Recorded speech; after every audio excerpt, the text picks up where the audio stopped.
Welcome back to the deep dive. Today we are stepping into a frame of reference that, well, it really changes everything. It does. We're looking at life not as the sort of haphazard series of events, but more like a giant playable video game. I love that analogy. And it's one where the developers, or, the universe, or however you want to frame that guidance, they've actually built in cheat codes. Shortcuts. Exactly. Specific shortcuts to help you beat the level. That's absolutely right. Our source material today is this really unique and deeply personal guide. Okay.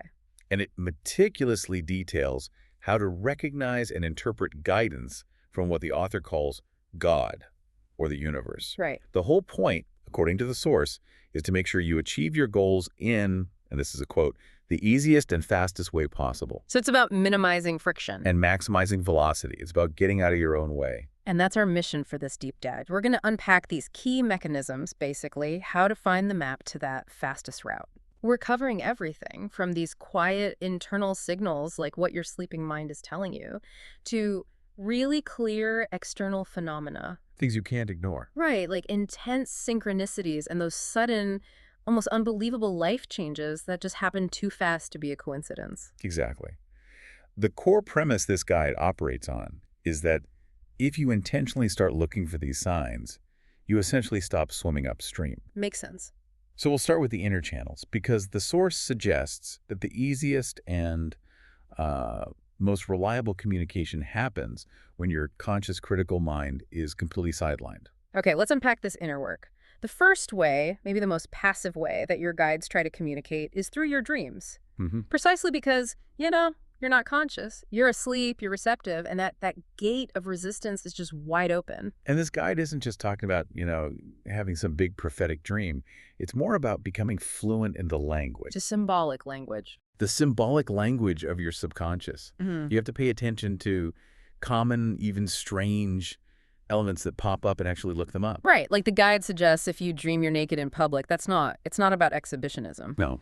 It's a direct message about feeling exposed or vulnerable or holding some kind of fear in your waking life. Or seeing someone cut your hair. That's a big one. These elements are never random.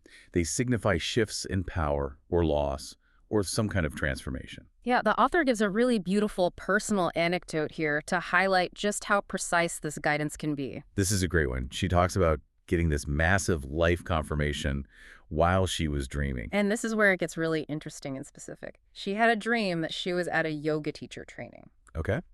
And a classmate was reading from her journal. The journal entry had a clear message. Old cycles are ending. You're stepping into your new cycle. Which is nice, but a little vague. A little vague, but the dream also included the specific date the entry was written, September 5th. So in the dream, the author registers that date and thinks, wait a minute, September 5th was yesterday. And then she woke up. And then she wakes up, checks her phone, and realizes it is September 5th. It was a real-time confirmation. That's incredible. That's not just a vague feeling. That's pinpointing the exact day a shift is happening. That degree of precision, it's like this profound reassurance that big life changes aren't just happening, but that you're being actively directed into them. So if the sleeping mind is the passive receiver, the source suggests we can, deliberately tune that antenna. Through quiet work. Which Yeah. brings us to meditation. This is the crucial active part. The guy argues that meditation, we're talking even just 10 or 20 minutes a day, it allows guidance to flow. Why? Because you are purposefully quieting what it calls the monkey mind that's constantly running around. So it's not a spiritual luxury. It was a productivity tool. And that's why the source notes that, almost all successful people advocate for it. Exactly, because it's the most direct route to high-quality inside guidance. It's about listening to the quiet knowing of you, so you don't need all that outside validation. And the insights that can come through when that mental noise is gone, they can be shocking. Truly. The author shared this profound insight she wrote down during meditation about why she was struggling to leave a toxic relationship. Tell us about that quote. She wrote it down in the moment. Pain is familiar. Pain is love. Torture is love for a broken child. Heal the child and she won't love it anymore. Wow. That's incredible psychological insight gained just by being quiet. It's like bypassing years of therapy to get straight to the core wound. That's so powerful. And it suggests that clarity isn't just cognitive. Right. It can be visual. It can. While she was meditating on that same relationship, she saw an image of herself. just vibrant, full of energy and color. Okay. But her partner was shown as completely empty, Well, like transparent, a glass vessel. empty. And what was the message there? The message that came with it was crystal clear. You're the only one that's alive in this relationship. Empty people cannot love. So the vision just revealed the energetic reality she couldn't quite accept in her daily life? That's the power of the quiet moment. It reveals the fundamental energetic truth, which is a key idea that carries over into the external signs we're about to discuss. Okay, so let's shift outward. We're looking at how the universe starts using, I don't know, external billboards once those inner channels are open. Right. We're talking about synchronicities, those repeating signs that just pop up everywhere you look. These are the classic angel numbers people talk about. Yeah. Seeing 11.11 or 3.33, 5.55, or waking up at the exact same minute every single night. Or seeing them on license plates, receipts. Everywhere. Now, for the listener who might be a bit skeptical, is the source saying the world is literally rearranging itself for you? Or is this just your mind finally paying attention? The guide argues it's an active dialogue. Numbers are chosen because they're pure energy. They can bypass all our verbal logic. And the interpretation always fits. The source insists that when you look up what those numbers mean, the interpretation always aligns exactly with what you're thinking about or struggling with. It's too specific to be a coincidence. It's an energetic confirmation. The author shared a really specific story about the number 222 right before she dropped a major merchandise line. Oh yeah, this was relentless. She reported seeing 222 constantly that entire week. Like how? Waking up at 2.22, getting a hotel room that was room 222, even her food order number and the delivery time were both 2.22. That's a lot. And what did 222 mean when she looked it up? The interpretation was all about reassurance. You're on the right path, keep going. It's the universe giving you a digital thumbs up. Exactly, validating the effort you're putting in. And if we connect that to the bigger picture, the source points to another huge external sign, manifesting quickly. With incredible velocity. The velocity of life events that just leaves you breathless. So when things happen so fast, a quick breakup, a quick job loss, a quick job game, that you don't even have time to second guess it. Or self-sabotage. That, the source says, is the signature of divine guidance. There's a powerful career example of this. Yes, she had zero interest in starting a YouTube channel. She wanted to stay offline. But a follower just kept emailing her, relentlessly, pushing her to start. And she resisted, but the timing was just perfect. It was. So she finally starts the channel, uploads her first video, Oh, yeah.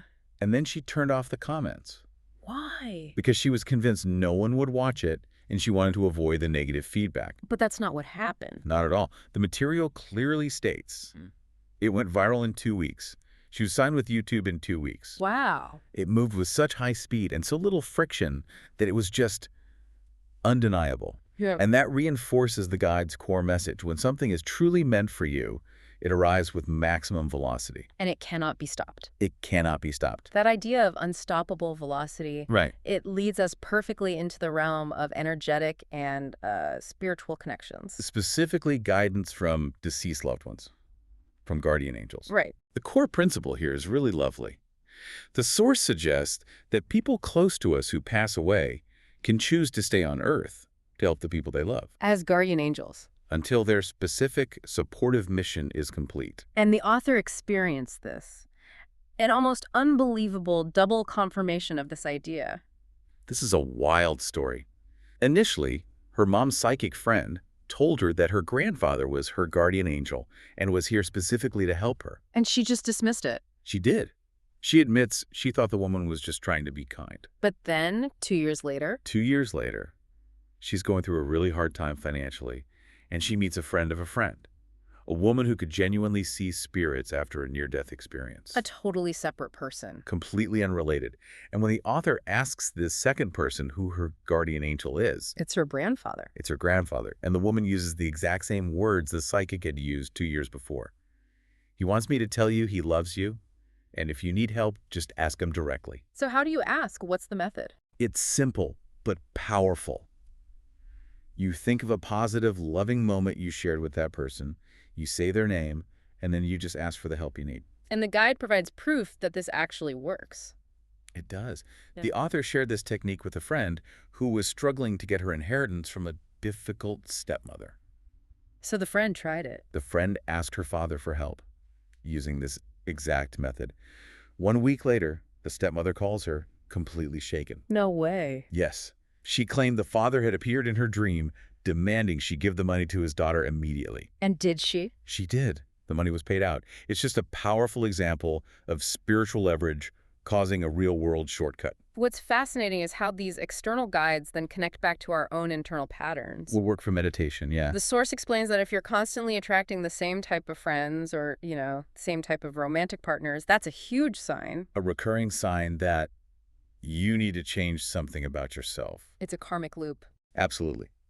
The author realized she kept attracting emotionally unavailable men because she hadn't healed her father wound, that familiar pain we talked about. So leaving the toxic relationship meant she also had to address the unhealed trauma inside herself. Exactly. And you can feel this in immediate, tangible energy shifts, too. The source describes feeling totally confident before meeting certain people. And then the second you're with them, you feel insecure, heavy, desperate. And the feeling lifts the second you walk away. The breakthrough realization there was that those feelings, they weren't her own emotions. Yeah, they were the other person's emotions and energy that she was just sort of taking on. It teaches you to protect your energetic space. Speaking of energetic mapping, the source introduced a specific tool that's become really popular for this kind of thing, the Matrix Destiny Chart. Right. This is a system that claims it can map your soul's journey. It's based only on your birth date. No time needed. And that generates a chart of numbers. Yes. And those numbers supposedly reveal your past lives, your current mission, and the specific challenges or karma you need to resolve. It's like a numerical approach to destiny. And the personal connections the author found were pretty uncanny. Very. Her past life number translated directly to wizard. Wizard. And the interpretation was that in a past life, she was a hermit who feared sharing her spiritual knowledge and hid herself away. So her current mission is to step out and share the message. Which aligns perfectly with her admitted struggles with self-isolation, what she calls her hermit mode. And her initial doubts about her own intelligence, even her online name, Thewizardliz, just fits perfectly. And she checked it for her mom, too, right? To test the accuracy. Yeah, and her mom had always jokingly said she must have been a slave in a past life because of how she'd been treated. And the chart said? The chart confirmed it. It showed slave and said her current mission was independence and learning to stand up for herself. Wow. So the guide really views this as highly accurate spiritual data. The author even said a paid reading of her chart predicted her next 3 years to the T. Demonstrating the practical value of knowing your energetic roadmap. Okay, so let's review some of the other diverse signs from the source material, starting with animals. Yes. Animals are seen as these highly intuitive, energetic beings. The source is really clear on this. Animals will always show you if there's an internal problem or an energetic blockage. They're that sensitive. So if you have throat chakra blockages, which is all about communication. Cats might repeatedly sleep right on your throat. If your heart's troubled, they'll sleep on your chest. And cats specifically were revered in ancient Egypt, right? As magical creatures, yes. They can see spirits, protect your space, and the simple rule always applies. If animals don't like someone who enters your space, they see something that you don't. Their vibrations are pure. They're like energetic warnings. Another really easy way the universe sends messages is through random people and friends. Even strangers. The guide points out that before the author's career took off, random people and even psychics would approach her constantly. And what would they say? They'd tell her she was meant to be wildly successful.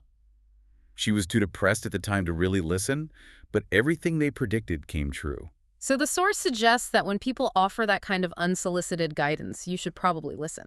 It's the lowest friction way for the universe to get a message across quickly. And then there's the wonderfully simple method the source calls the book sign. Bibliomancy. The technique is so easy. You ask for a sign, say, about your career, you open a random book. And the first word or phrase you see is your guidance. The author tested this herself. She asked about her career path. And she opened the same book twice, getting the word media both times. Despite having zero interest in social media at the time. None at all. Yeah. It was just a clear sign she couldn't ignore, pointing directly to that shortcut. Finally, we have to talk about transmuting energy and the necessity of movement. This is a big one. Anger, fear, sadness. They're not negative forces to be suppressed. They are strong, high-octane energies. And the key is not to feed them through drama, but to transmute them, to turn them into creation. This is the philosophy that the biggest masterpieces, the most moving music, the best art, the greatest businesses, They come from funneling those intense emotional energies into focused work. It's sublimation, taking that raw, low vibrational energy and channeling it upward into something productive. And this applies to sexual energy as well. Especially sexual energy, which the source calls life force energy. The guide even mentions that many successful men become temporarily celibate while building their businesses, Why? so they can funnel that powerful, creative sexual energy directly into their work, focusing that raw fuel toward creation instead of dissemination. And connecting all this energy to the body is done through physical movement. Exercise, yoga, dancing. The source insists that getting grounded is the fundamental reason people become more confident. They feel stable, secure, and fully present in their own bodies. And specifically for women, the guide highlights certain forms of dancing. Yes, like twerking or belly dancing, because they actively move energy around the sacral places, the center of creativity in the lower abdomen. This movement is key to confidence. So what does this all mean for you? We've covered a remarkable, just a diverse range of methods for accessing these spiritual shortcuts. We really have. From finding confirmation in your sleeping dreams to the deep revelations of quiet meditation. From tracking repetitive angel numbers to analyzing an ancient chart based just on your birthday. The consistent core message is clear. The moment you commit to listening to your inner guidance and become aware of these constant signs, life stops being a struggle. It provides the shortcut. Exactly. And as a final takeaway from the source, it really reinforces the importance of energetic awareness and spiritual protection. Yeah, the guide advises you to be very cautious about who you choose to go against because, and I'm quoting here, you don't know who their ancestors are or who is protecting them. So if you make a living based on drama or negativity, That destructive energy will always, eventually return to you. since the source suggests we all have this inner guidance and that successful people use quiet time to listen, a quiet time that provides precise dates, financial solutions, and deep insight, what single action could you try today? Whether it's just a few minutes of meditation, a focused journal reflection, or even a simple book sign query, what could you try to access the shortcut you need right now? Thanks for diving deep with us.